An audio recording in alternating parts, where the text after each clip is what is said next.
ನಮಸ್ಕಾರ ವೀಕ್ಷಕರೇ, ಶ್ರೀಗರಿ ವಾರ್ತೆಗರಿಗೆ ಸ್ವಾಗತ. ನಾನು ನಿಮ್ಮ ಗ್ರಹೇಶ್ವರ ಗಾರ್ಡಿಗೇಂದ್ರ. ದಿನಾಂಕ ಮೇ 9, 2026ರಂದು ಕನ್ನಡ ಚಳವಳಿ ವಾಟಾಳ್ ಪಕ್ಷ ಶ್ರೀ ವಾಟಾಳ್ ನಾಗರಾಜ್ ರವರ ನೇತೃತ್ವದಲ್ಲಿ ಭ್ರಷ್ಟಾಚಾರದ ವಿರುದ್ಧ ಮೈಸೂರಿನ ಆರ್ಗೇಟ್ ಮುಂಭಾಗದಲ್ಲಿ ಇಡುಗಾಯಿ ಹೊಡೆಯುವ ಮೂಲಕ ಚಳವಳಿ ನಡೆಸಲಾಯಿತು. ಭ್ರಷ್ಟಾಚಾರ ವಿರೋಧಿ ದಿನಾಚರಣೆ ಈ ಸಂದರ್ಭದಲ್ಲಿ ಪಾರ್ಥಸಾರಥಿ, ತೇಜಸ್ ಲೋಕೇಶ್ ಗೌಡ, ಶಿವಶಂಕರ್, ಮುಗೂರು ನಂಜುಂಡಸ್ವಾಮಿ, HV ಗಿರೀಶ್ ಗೌಡ, ನಾರಾಯಣಸ್ವಾಮಿ, ಜಗದೀಶ್, VN ಗಂಗಾಧರ್, ಅರ್ಜುನ್, ಪುಷ್ಪಲತಾ, ಕನ್ನಡ ಹೋರಾಟಗಾರರು ಹಾಗೂ ಮುಂತಾದವರು ಉಪಸ್ಥಿತರಿದ್ದರು. ತೊಲಗಲಿ ತೊಲಗಲಿ ಭ್ರಷ್ಟಾಚಾರ ತೊಲಗಲಿ ತೊಲಗಲಿ ತೊಲಗಲಿ ಭ್ರಷ್ಟಾಚಾರ ತೊಲಗಲಿ ತೊಲಗಲಿ ಭ್ರಷ್ಟಾಚಾರ ತೊಲಗಲಿ ತೊಲಗಲಿ ತೊಲಗಲಿ ಭ್ರಷ್ಟಾಚಾರ ತೊಲಗಲಿ ತೊಲಗಲಿ ತೊಲಗಲಿ ಭ್ರಷ್ಟಾಚಾರ ತೊಲಗಲಿ ಹೋರಾಟಕ್ಕೆ ತೊಲಗಲಿ ತೊಲಗಲಿ ಭ್ರಷ್ಟಾಚಾರ ತೊಲಗಲಿ ತೊಲಗಲಿ ತೊಲಗಲಿ ಭ್ರಷ್ಟಾಚಾರ ತೊಲಗಲಿ ತೊಲಗಲಿ ತೊಲಗಲಿ ಭ್ರಷ್ಟಾಚಾರ ತೊಲಗಲಿ ತೊಲಗಲಿ ತೊಲಗಲಿ ಭ್ರಷ್ಟಾಚಾರ ತೊಲಗಲಿ ತೊಲಗಲಿ ತೊಲಗಲಿ ಭ್ರಷ್ಟಾಚಾರ ತೊಲಗಲಿ ತೊಲಗಲಿ ತೊಲಗಲಿ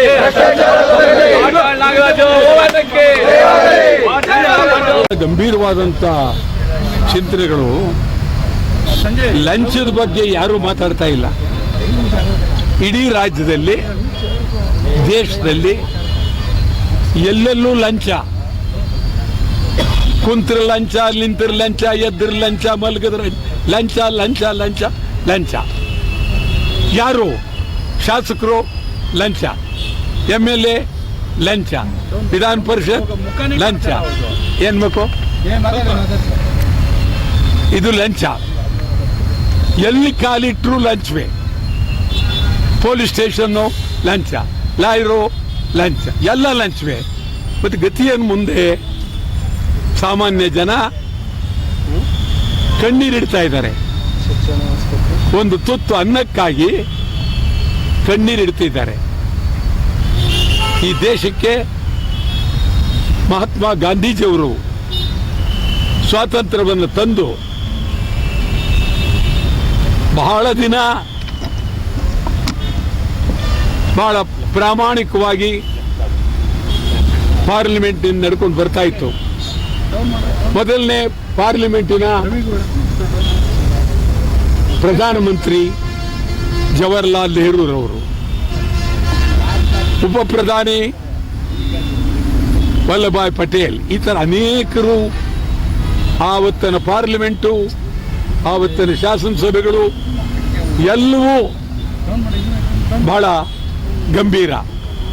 ಇಲ್ಲೇ ನಮ್ಮ ಸುಮ್ಮನೆ ಮೈಸೂರು ಜಿಲ್ಲೆ ತಗೊಳ್ಳಿ, ಎಂತೆಂಥವರಿದ್ರು. HM ಚನ್ನಬಸಪ್ಪ, ಸಾವುಕಾರ Chennaiah, K Puttaswamy, DM Siddaiah, MS ಗುರುಪಾದ ಸ್ವಾಮಿ, ರಾಜಶೇಖರ ಮೂರ್ತಿ, ಎಂತೆಂತ Rachaiah, Dasappa, N Rachaiah, B Rachaiah, K Puttaswamy, ಎಂತೆಂತ ಮಹನೀಯರುಗಳಿದ್ರು. ಎಲ್ಲೋದ್ರವರೆಲ್ಲ ಏನಾಯ್ತು? ಗುರುಪಾದ ಸ್ವಾಮಿ ಎಂತ ದೊಡ್ಡ ಮನುಷ್ಯರು, MS ಗುರುಪಾದ ಸ್ವಾಮಿ, ರಾಜಶೇಖರ ಮೂರ್ತಿ ಆಯವ್ಯಯದಲ್ಲಿ ಮಹಾಪಂಡಿತ, ಅದ್ಭುತ. ತುಳಸಿ ಅವರು ದೊಡ್ಡ ಮನುಷ್ಯರೇ. ಇವತ್ತು ಅಂಥ ವ್ಯಕ್ತಿಗಳು ನಮ್ಮ ಕಣ್ಣಿಗೆ ಕಾಣ್ತಾ ಇರಲಿಲ್ಲ. ಏನಿವತ್ತು ಭ್ರಷ್ಟಾಚಾರ. ಇವರವರೇ ಪಾಲ್ದಾರರು, ಚುನಾಯಿತ ಪ್ರತಿನಿಧಿಗಳೇ ಪಾಲ್ದಾರರು. ಈಗ ಶಾಸಕರುಗಳು ಅವ್ರಿಗೆ ಸರಿಯಾಗಿ ವ್ಯವಸ್ಥಿತವಾಗಿ ಹಂಚಿಕೆ ಕೊಟ್ಟರೆ ಕೆಲಸ ಮಾಡ್ಬೋದು, ಇಲ್ಲರಿಲ್ಲ. ಎಲ್ಲೆಲ್ಲೂ ನಿಮಗೆ ನನಗೆ ಎಷ್ಟು ನೋವಾಗುತ್ತೆ ಅಂತಂದರೆ, ಖಾಸಗಿ ಶಿಕ್ಷಣ ಸಂಸ್ಥೆಗಳು ಮೋಸ ಮೋಸ, ಆಸ್ಪತ್ರೆ ಲಂಚ ಲಂಚ ಲಂಚ, ಗುತ್ತಿಗೆ ಕೆಲಸಗಳು, ಮತ ಚುನಾವಣೆಯಲ್ಲಿ ಯಾವುದನ್ನ ವ್ಯಾಪಾರ ಮಾಡಬಾರ್ದು ಅಂತಿತ್ತು, ಈಗ ಅದು ವ್ಯಾಪಾರಕ್ಕೆ ನಿಂತುಬಿಡ್ತು. ವೋಟ್ ಇವತ್ತು ವ್ಯಾಪಾರ. ಅವ್ರ ಇಚ್ಛೆ ಬಂದಂಗೆ ಚುನಾವಣಾ ಆಯೋಗ ಸತ್ತು ಎಲ್ಲೆಲ್ಲಿ ಹೋಗಿದೆ ಗೊತ್ತಿಲ್ಲ.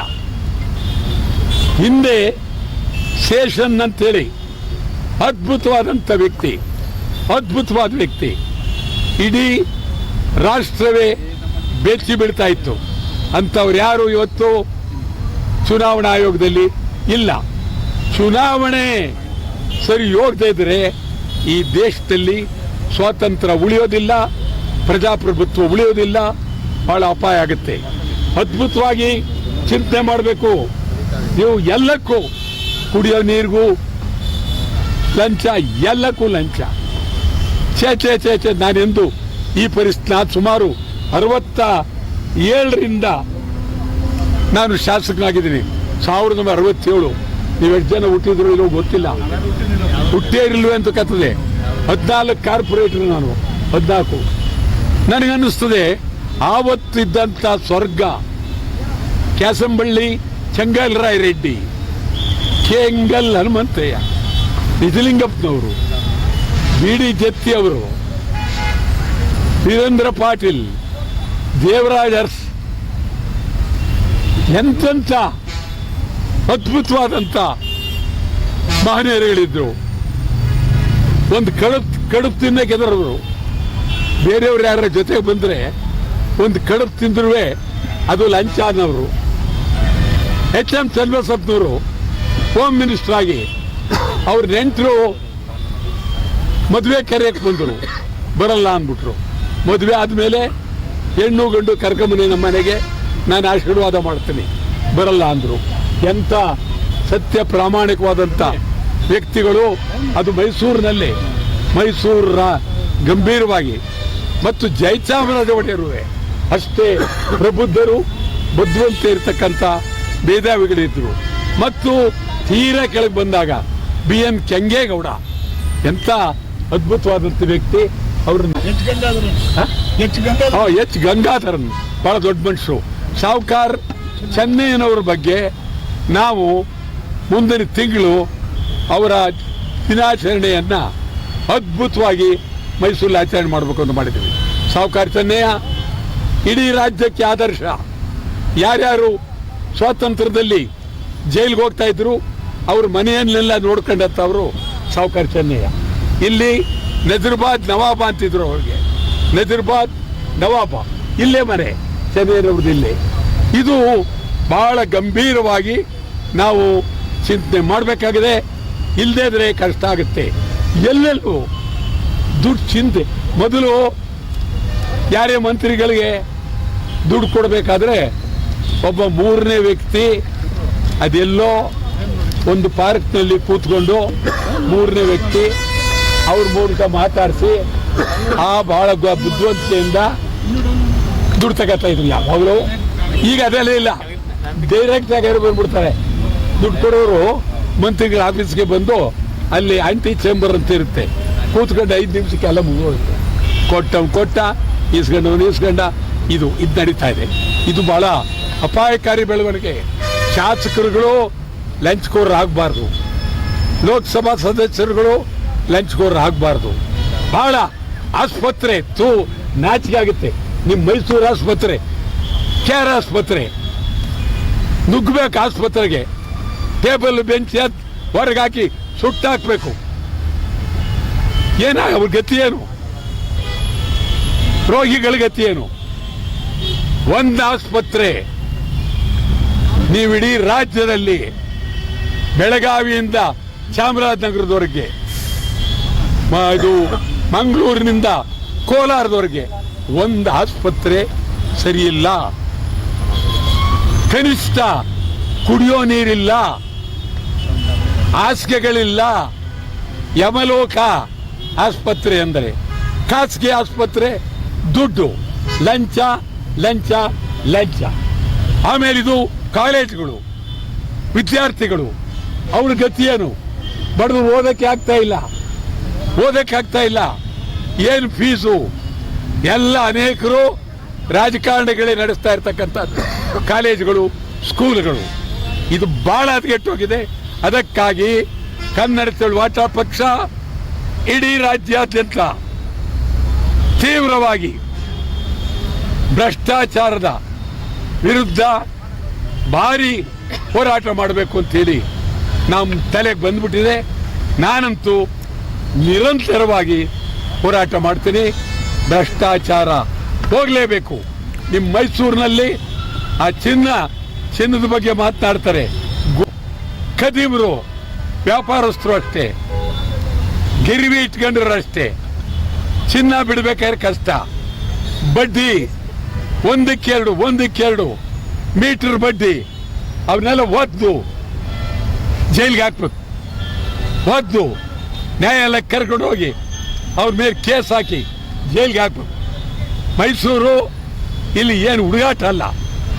ಇಲ್ಲಿ ಮಾದಕ ವ್ಯಸನಗಳು ಎಷ್ಟರ ಮಟ್ಟಿಗೆ ತಯಾರಾಗ್ತಾ ಇದೆ ಕೇಳೋರೇ ಇಲ್ಲ. ಬಹಳ ಅತ್ಯಂತ ಇದು ನಾನು ನೋಡ್ತಾ ಇದ್ದೀನಿ. ನನಗೆ ಬಹಳ ಗೌರವವಾದಂಥ ಊರಿದು. ಕೇಳೋರೇ ಇಲ್ವೇ? ಒಂದು ಆಸ್ಪತ್ರೆ, ಯಾವ್ದಾದ್ರು ಒಂದು ಆಸ್ಪತ್ರೆ ಯಾವುದು ಕೇಳೋರಿಲ್ಲ. ಒಂದು ಕಾರ್ಖಾನೆ ಇಲ್ಲ. ನೂತನ ವಿದ್ಯುತ್ ಕಾರ್ಖಾನೆ ಸರ್ಕಾರದ ಹೊರಟೋಯ್ತು. ಈ ಕಡೆ ಮಂಡ್ಯ ಕಾರ್ಖಾನೆ, ಅಲ್ಲಿ ಪೇಪರ್ ಕಾರ್ಖಾನೆ ಹೋಯ್ತು. ಅಲ್ಲ ಆ ಕಡೆ ಇದು ಭದ್ರಾವತಿ ಕಾರ್ಖಾನೆ ಹೋಯ್ತು. ಮೈಸೂರಿನಲ್ಲಿ ಜಾವ ಹೊರಟಾಯ್ತು. ಅಯ್ಯೋ ಕಣ್ಣೀರು KR ಮಿಲ್ ಹೊರಟಾಯ್ತು. ಕೇಳೋರೇ ಗತಿಲ್ವೇ? ಕೇಳೋರೇ ಗತಿ ಇಲ್ಲ. ಯಾರಿಗೆ ಹೇಳೋದು, ಯಾರಿಗೆ ಕೇಳೋದು? ಇದು ಪರಿಸ್ಥಿತಿ ಹದಗೆಟ್ಟೋಗಿದೆ. ಯಾರಿಗೂ ಬೇಕಾಗಿಲ್ಲ. ಆ ಪರಿಸ್ಥಿತಿ ನಿರ್ಮಾಣ ಆಗೋಗಿದೆ. ಗೊತ್ತಾಯ್ತಲ್ಲ? ಇದು ಗ್ಯಾಸು, ಪೆಟ್ರೋಲ್ ರೇಟು ಯಾರು ಕೇಳೋರಿಲ್ಲ. ಬಳ್ಳಾರಿ ನಿಮ್ಗೆ ಹೇಳ್ತೀನಿ, ಲೂಟಿ. ಬಳ್ಳಾರಿ ಅದಿರು ಲೂಟಿ. 1-2 ಅಲ್ಲ, ಸಾವಿರಾರು ಕೋಟಿ ಲೂಟಿ ಬಳ್ಳಾರಿಲಿ. ಗ್ರಾನೈಟ್ ಲೂಟಿ. ಮೈಸೂರು, ಚಾಮರಾಜನಗರ ಏನು ಲೂಟಿ. ಯಾರು ಕೇಳೋದು? ಯಾರ ಹತ್ರ ಮಾತಾಡೋದು? ಅಪಾರ್ಟ್ಮೆಂಟ್ಗಳು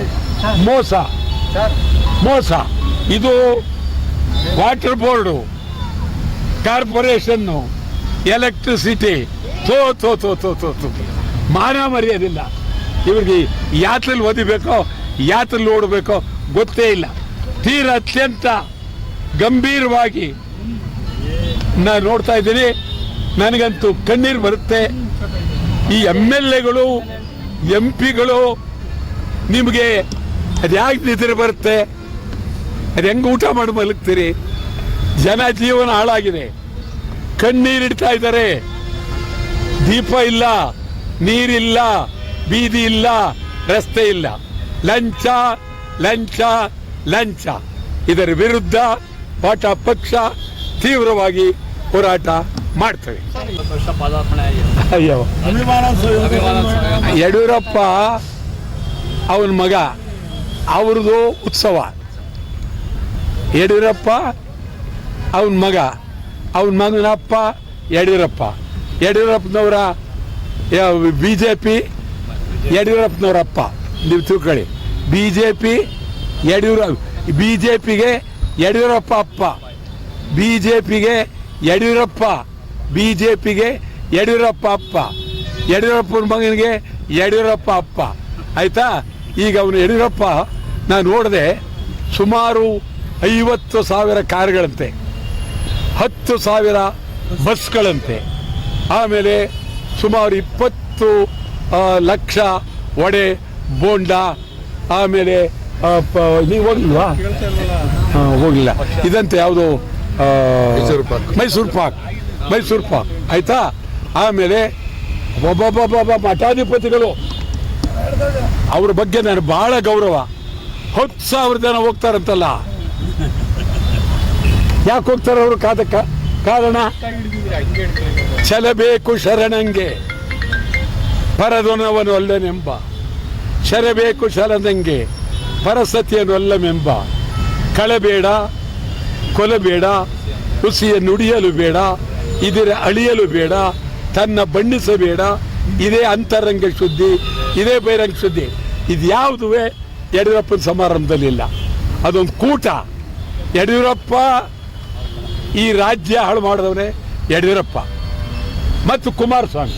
ಇವರಿಬ್ಬರು ಸೇರಿ ಮುಖ್ಯಮಂತ್ರಿ ಉಪಮುಖ್ಯಮಂತ್ರಿ ಆಗಿ ಮಾಡಬಾರ್ದು ಆಚಾರ ಮಾಡಿ MLAಗಳು ವ್ಯಾಪಾರಕ್ಕೆ ₹1 ಅಲ್ಲ, 40 ಕೋಟಿ ಅವರೆಲ್ಲರನ್ನೂ ಬಾಂಬೆಲಿ ಇಟ್ಟರು. ಅಸೆಂಬ್ಲಿ ಒಳಗೆ ಮೆಂಬರ್ಗಳನ್ನೆಲ್ಲ. ಆಮೇಲೆ ಇವರು ಬಳ್ಳಾರಿಯವರು, ಅವರೊಂದು ಗುಂಪಿದೆ ರಾಕ್ಷಸರು ಬಳ್ಳಾರಿಯವರು. ಅವರು ಒಬ್ಬ MLA ಹಿಡ್ಕೊಂಬಂದು ಮಂತ್ರಿಗಳು ಮಾಡಿ ಇವರೆಲ್ಲ ಮಾಡಿ ಯಡಿಯೂರಪ್ಪನಿಗೆ ಅವನು ಯಡಿಯೂರಪ್ಪ ಶಾಲೆ ಹಾಕುತ್ತಾನೆ, ಹಸಿರು ಶಾಲು. ಏನು ಅಧಿಕಾರ ಇದೆ? MD ನಂಜುಂಡ ಸ್ವಾಮಿ ನೆನ್ಕೊಳ್ಬೇಕು. ನಂಜುಂಡ ಸ್ವಾಮಿ ಒಬ್ಬ ದೊಡ್ಡ ಮನುಷ್ಯ, ನಮ್ಮ ಸ್ನೇಹಿತನೇ. ಅವ್ರ ಮಗಳು ಮನೆ ಸಿಕ್ಕಿದ್ರು ನನಗೆ, ಆಯ್ತಾ. ಈ ಶಾಲೆ ಹಾಕೊಳ್ಳೋಕ್ಕೆ ನಂಜುಂಡ ಸ್ವಾಮಿ ಒಬ್ಬರಿಗೆ ಅಧಿಕಾರ, ಯಡಿಯೂರಪ್ಪನಿಗೂ ಇಲ್ಲ, ಅವ್ರ ಅಪ್ಪನಿಗೂ ಇಲ್ಲ. ಯಾಕೆ ಹಾಕುತ್ತಾರೋ ಗೊತ್ತಿಲ್ಲ. ಎಲ್ಲ ಸ್ವಾಮೀಜಿಗಳು ಅದಿರಲಿ ಏನ. ಆಮೇಲೆ ಸ್ವಾಮಿಗಳು ಅವರ ನಾನು ಹೇಳ್ತೀನಿ, ಮಠಾಧಿಪತಿಗಳ ಬಗ್ಗೆ ಭಾಳ ಗೌರವ. ಒಂದು ಕಾಲದಲ್ಲಿ ಮಠಗಳು ಅಂದ್ರೇನು, ಬೆಂಗಳೂರಿನಲ್ಲಿ ಶಿವರಾತ್ರೀಶ್ವರರು ಅದ್ಭುತವಾದ ಮಠ. ಇವತ್ತು ನಾವು ಆ ಥರ ನೋಡೋಕ್ಕಾಗೋದಿಲ್ಲ. ಗೊತ್ತಾಯ್ತು. ಇದಲ್ಲೇ ಯಾವುದು ಚಿತ್ರದುರ್ಗದಲ್ಲಿ ಎಂಥ ಮಹನೀಯರು ಮಠಗಳು, ಅದ್ಭುತ. ಈ ಸ್ವಾಮಿಗಳು 10,000 ಜನ ಯಾಕೆ ಹೋದ್ರು? ಯಾಕೆ ಅವ್ರನ್ನ ಕರ್ಕೊಂಡು ಹೋದ್ರು? ನಾನು ಕೈ ಮುಗಿದು ಹೇಳ್ತೀನಿ, ಸ್ವಾಮಿಗಳೇ ನಿಮ್ಮನ್ನು ಹಾಳು ಮಾಡ್ಬಿಟ್ಟ ಯಡಿಯೂರಪ್ಪ. ನಾನು ನಿಮ್ಮ ಕೈ ಮುಗಿದು ಹೇಳ್ತೀನಿ, ಏನೋ ಅಕಸ್ಮಾತ್ ಹೋಗ್ಬಿಟ್ಟಿದ್ದೀರಿ, ಇನ್ನು ಮುಂದೆ ಹೋಗಕ್ಕೆ ಹೋಗ್ಬಿಡಿ, ದಯವಿಟ್ಟು ಹೋಗಕ್ಕೆ ಹೋಗ್ಬಿಡಿ. ನಿಮಗೆ ಮಠಾಧಿಪತಿಗಳು ಅಂದರೆ ನಿಮ್ಗೆ ಒಂದು ಗೌರವ ಇದೆ, ಎಲ್ಲ ಇದೆ, ಖಂಡಿತ ಹೋಗಬೇಡಿ. ಇದು ಒಳ್ಳೆಯದಲ್ಲ. ಯಡಿಯೂರಪ್ಪ 51 ವರ್ಷ ಯಾಕೆ ಮಾಡ್ಕೊಳ್ಳೋದು? ಕಾರಣ ಏನು? ಯಡಿಯೂರಪ್ಪನಿಗಿಂತ ನಾನು ಇನ್ನೂ ಹಿರಿಯ. ಅಯ್ಯೋ ಅಯ್ಯೋ ಅಯ್ಯೋ, ಸುಮಾರು ನನ್ನ ಹೋರಾಟ 59ರಿಂದ. ಯಡಿಯೂರಪ್ಪನಿಗೆ ಹೇಳ್ತೀನಿ, ನಂದೊಂದು ಫಂಕ್ಷನ್ ಮಾಡ್ತೇನೆಯಾ, ನಂದೊಂದು ಅಭಿನವಾಸ ಮಾಡ್ತೇನೆ ಯಡಿಯೂರಪ್ಪ. ಬರೀ ನಿನ್ನ ಮಾಡ್ಕೊಂಡಲ್ಲ, ನಿನಗಿಂತ ಜಾಸ್ತಿ ಮಾಡ್ತೀಯಾ? ಮಾಡಲ್ಲ. ಆಮೇಲೆ ಯಡಿಯೂರಪ್ಪ ಎಂದೂ ನಕ್ಕಿಲ್ಲ, ಗೊತ್ತಾ? ಬಹಳ ಕಷ್ಟ ನಗೋದು. ಇವತ್ತೊಂದು ಫೋಟೋ ಹಾಕೋರು ಕನ್ನಡಪ್ರಭದಲ್ಲಿ, ಅದಂತ ಅದು ಆರ್ಟಿಫಿಷಿಯಲ್ ಆಗಿ ನಕ್ಕಂಗೆ. ನಕ್ಕೇ ಇಲ್ಲ, ಈ ಜನ್ಮದಲ್ಲಿ ನಕ್ಕಿಲ್ಲ, ನಗದೇ ಇಲ್ಲ. ದೇವರು ಒಂದು ನಿಮಿಷ, ದೇವರು ಒಳ್ಳೇದು ಮಾಡಲಿ, ಅವನೇನಾರು ಮಾಡ್ಕೊಂಡು ಹೋಗ್ಲಿ. ನೀವು ಕೇಳಿದ್ರಿ ಅಂತ ನಾನು ಸತ್ಯ ಹೇಳ್ಬೇಕಾಯ್ತು, ಹೇಳಿದಿರಿ. ಅವು ಏನಾರು ಮಾಡ್ಕೊಂಡು ಹೋಗ್ಲಿ, ನಮ್ಗೇನೇ ಆಗ್ಬೇಕು.